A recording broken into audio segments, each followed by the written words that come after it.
Au nom du Père et du Fils et du Saint-Esprit. Amen. La paix de Jésus soit dans votre maison. J'espère que vous allez bien, que vous êtes dans la paix et la joie de Jésus. Alléluia. Eh bien, nous continuons Saint Jean, chapitre 17, l'évangile, Saint-Évangile selon Saint Jean, chapitre 17, et on continue, hier c'était du verset 1 à 11, et là on continue à partir du verset 12. Il s'agit des paroles de Jésus juste avant sa passion, sa crucifixion. Merci Jésus d'être offert pour nous et d'être ressuscité et d'être resté avec nous. Les trois croix, que ta parole, ô Jésus, rentre dans mon esprit, que ma bouche proclame ta parole, et que ta parole rentre dans mon cœur. Amen. Quand j'étais avec eux, je les gardais en ton nom, car tu me l'as donné. J'en ai pris soin, et aucun d'eux ne s'est perdu, sinon celui qui était déjà perdu. En cela aussi l'Écriture devait se vérifier. Mais maintenant je dis cela dans la joie, mais maintenant je dis cela dans le monde, avant d'aller vers toi, pour que ma joie soit tout entière en eux. Je leur ai donné ta parole, et le monde les a détestés, car ils ne sont pas du monde, comme moi-même je ne suis pas du monde. Je ne te demande pas de les enlever du monde, mais de les garder du mauvais. Ils ne sont pas du monde, comme moi-même je ne suis pas du monde. Rends-les saints grâce à la vérité, ta parole est vérité. Comme tu m'as envoyé dans le monde, moi aussi je les envoie dans le monde, et maintenant je me consacre pour eux de façon qu'eux aussi soient consacrés dans la vérité. Merci Jésus pour ta parole.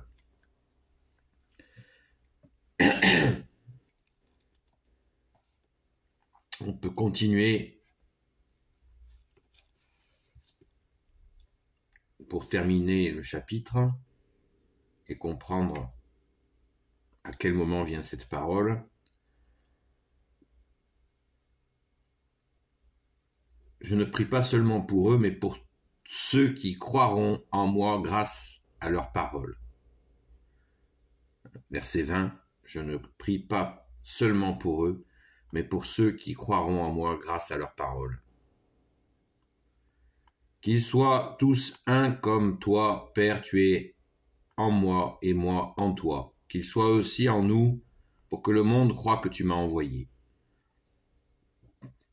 Je leur ai donné la gloire que tu m'as donnée, pour qu'ils soient un comme nous sommes un, moi en eux et toi en moi. Ainsi, ils atteindront l'unité parfaite, et le monde connaîtra que tu m'as envoyé et que tu les as aimés comme tu m'as aimé. Père, tu me les as donnés, je veux qu'ils soient avec moi là où je suis. Je veux qu'ils voient ma gloire que déjà tu me donnes parce que tu m'as aimé dès avant la fondation du monde. Père juste, le monde ne t'a pas connu, mais moi je t'ai connu. Et ceux-ci ont reconnu que tu m'as envoyé. Je leur ai fait connaître ton nom, et je le ferai encore pour que l'amour que tu as pour moi soit en eux, et que je sois moi aussi en eux. Merci Jésus pour ta parole. Voilà. Je crois que la parole, c'est du verset 12 à 17, mais très important, nous avons l'éclairage du chapitre entier, avec la lecture d'hier, ça fait le chapitre entier, le chapitre 17. Waouh! C'est juste, waouh! Merci Jésus! Merci Jésus, c'est magnifique. Et voilà la réponse. Parce que depuis le départ de ce chapitre 17, Jésus s'adresse à son Père. Bien-aimé Jésus, tu t'adresses à ton Père pour leur dire que les apôtres, que tu leur confies les apôtres, garde-les du mauvais, que tu les as préparés, que ton Père et toi, vous vous les avez préparés et encore préparés, qu'ils sont saints. Et on se pose la question légitimement, on peut se poser la question légitimement, mais ça ne s'adresse qu'aux apôtres, on n'est pas concernés, on n'est pas des apôtres. D'ailleurs, voilà, on a eu cette discussion il n'y a pas longtemps. Il y en a qui disent, ben oui, il s'adresse aux apôtres comme il s'adresse à nous. Puis d'autres qui disent, ben non, là, on voit bien que c'est pas à nous qu'il s'adresse, c'est qu'aux apôtres. Et bien la réponse, Jésus, tu l'as donné, Jésus prévoit tout. Tu es le maître parfait, bien-aimé Jésus. Merci, bien-aimé Jésus. Verset 20. Je ne prie pas seulement pour eux, mais pour ceux qui croiront en moi grâce à leur parole. Qu'ils soient tous en un comme moi, comme toi, Père, tu es en moi et moi en toi.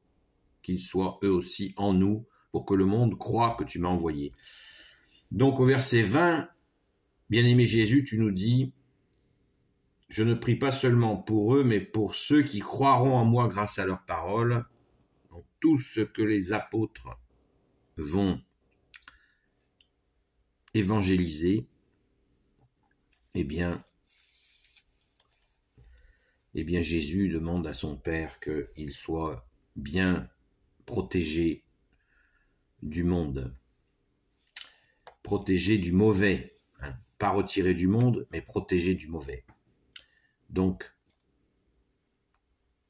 toutes celles et ceux à qui se sont adressés les apôtres, eh bien, par cascade, ça vient jusqu'à nous, évidemment. Ça paraît logique. Donc on voit bien, quand on dit que l'Église, on parle de l'Église catholique apostolique, hein, l'Église catholique qui veut dire le rassemblement universel et apostolique des apôtres. Donc Jésus donne cet envoi, hein, tu insistes, bien-aimé Jésus, sur l'envoi des apôtres. C'est exceptionnellement puissant, l'Église des apôtres. Ne l'oublions pas, hein, l'Église catholique et apostolique, l'Église des apôtres, car Jésus a tout donné à ses apôtres. Hein. Nous n'arrêtons pas de le lire et de le relire la veille de l'Ascension. Maintenant que l'Ascension est passée, eh ben, ça continue. On nous propose encore d'en prendre pleine conscience. Merci Jésus.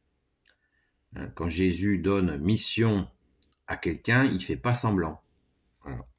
Quand il envoie quelqu'un, ses apôtres, plus précisément plus que la mission, l'envoi. Apôtre veut dire celui qui est envoyé. À la différence du disciple, qui est celui qui apprend. Donc celui qui est envoyé par Jésus, il a le paquet là. Il a vraiment, Jésus lui a tout donné, hein. Et donc nous sommes à quelques jours de la Pentecôte, où les apôtres vont recevoir la force d'en haut, hein, préparée par le Père, car ce dialogue, cette prière de Jésus à son Père, eh bien, préfigure bien sûr cette force d'en haut qui va leur tomber sur le nez aux saints apôtres. Merci Jésus.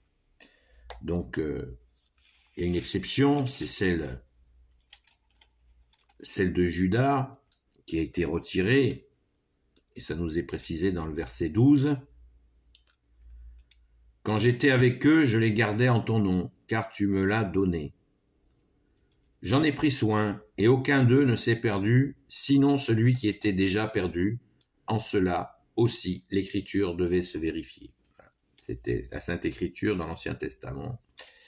Voilà, annonçait l'annonce de la trahison de Judas, et tout a été prévu puisque il a été remplacé par Matthias. C'est Saint Matthias qui a été remplacé, c'est dans les Actes des Apôtres. Vous pouvez le lire dans les Actes des Apôtres, ça se retrouve facilement. Donc, les apôtres ont tiré à la courte paille en demandant bien sûr à Jésus influencé le choix. Et c'est Matthias qui a été nommé le 12e apôtre. Donc, que dire de plus, si ce n'est cette joie. Je pense qu'il faut absolument lire et relire cette parole dans ce climat où Jésus est la veille de sa passion, et où c'est vraiment c'est vraiment fabuleux, parce que les apôtres vont ont toute cette attention.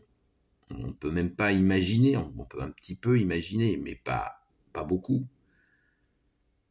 ce qui a été mis sur les épaules des apôtres. Vous savez, les prêtres ont autour du cou, les curés, ils ont autour du cou une écharpe qui s'appelle en fait une étole. Et bien, cette étole, elle est très importante. C'est pour ça qu'il ne faut pas se prendre pour des curés. Parce que quand ils sont consacrés, ils reçoivent l'étole, qui est le symbole, mais pas un symbole bidon, hein, le symbole de la puissance que leur a donné Jésus. Et oui, ça rigole pas. Et c'est exactement à la suite des apôtres que ainsi les prêtres reçoivent la puissance. Quand le prêtre a l'étole sur lui, c'est une façon de montrer qu'il a reçu la puissance de Jésus, de son Père et de l'Esprit Saint. Alléluia! Donc nous, laïcs, nous ne l'avons pas. Nous n'avons pas cette puissance. Il faut bien le comprendre. C'est très important. Hein. Ne nous prenons pas chacun à sa place. Hein. Jésus a parfaitement organisé les choses. Ça ne veut pas dire qu'on ne sert à rien. Ça ne veut pas dire qu'il ne faut rien faire. Ça veut vraiment dire au contraire que nous devons tout faire ensemble, chacun avec sa place. Et c'est magnifique. Merci Jésus d'avoir organisé les choses comme ça, parce que les apôtres vont se lancer jusqu'aux extrémités de la terre pour que ton feu d'amour, Jésus, prenne. Et il nous faut absolument se mettre au travail pour transmettre. Hein, Jésus l'a dit. Je répète encore ce verset 20. Moi, je pense qu'il est juste magnifique. Et je pense vraiment sincèrement qu'il nous concerne. Je ne prie pas seulement pour eux, mais je ne prie pas seulement pour les apôtres. Je ne prie pas seulement pour eux, mais pour ceux qui croiront en moi grâce à leur parole. Qu'ils soient tous un, comme toi, Père, tu es en moi et moi en toi. Qu'ils soient eux aussi en nous, pour que le monde croie que tu m'as envoyé. Inlassablement,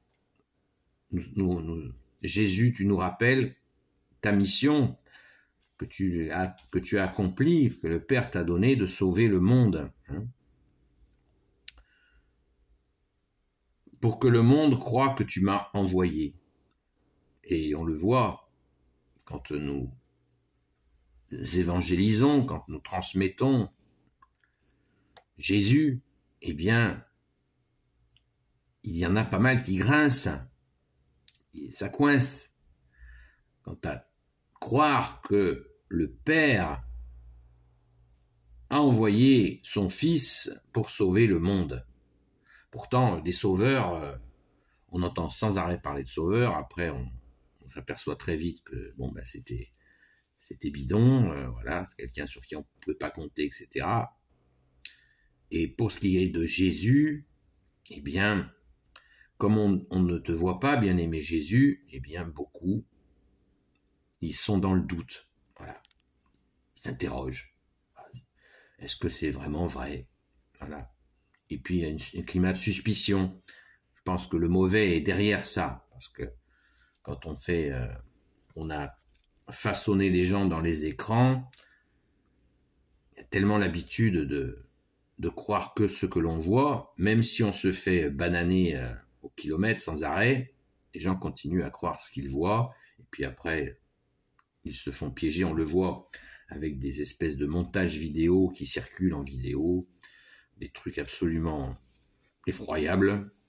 Et certains, ils sont dans le doute, ils se disent « Ah oui, oui, tiens, c'est vrai, ça a l'air vraiment vrai. » Et c'est vraiment n'importe quoi. Au premier coup d'œil, on voit que c'est n'importe quoi. Mais on est dans une période de crédulité. Et par contre, d'hésitation, chez beaucoup, ça ne veut pas dire chez tout le monde, chez beaucoup, une espèce d'hésitation à accueillir cette confiance en Jésus. Pourtant, dans tous les siècles, il y a les preuves de tes œuvres, Jésus, mais là, pareil, médiatiquement, il est toujours dit des horreurs sur l'Église, ce qui est fait pour empêcher d'installer la confiance que nous avons en Jésus. Donc, si vous avez des doutes et que vous regardez cette vidéo, eh bien, dites-vous bien que votre doute est largement poussé par le mauvais dont Jésus demande à son Père de nous garder. Voilà. De nous garder du mauvais. Jésus supplie son Père pour que nous soyons gardés du mauvais. Et ce mauvais, voilà, il veut absolument saper, laminer notre confiance que nous avons naturellement en nous. Quand vous parlez à un petit enfant de Jésus le Christ Jésus, eh bien, il ne va pas vous regarder en vous disant « ça va pas la tête ?» Non. Non. Il va vous écouter parce que à l'intérieur de lui, son cœur, son âme fait écho avec le roi des rois, le Seigneur des seigneurs, Jésus le Christ Jésus. C'est absolument magnifique. Et il y a tant d'exemples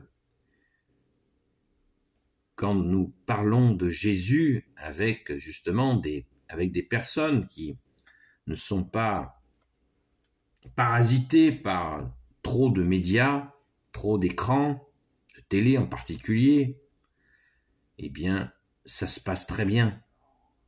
Alors, il faut travailler pour celles et ceux qui sont encore bloqués dans des écrans, et surtout les programmes télé qui leur sont imposés. Moi, j'ai plus de télé depuis 10 ans, merci Jésus par ta grâce, et on vit très bien sans télé, et avec Internet, on fait le choix de regarder ce que l'on souhaite.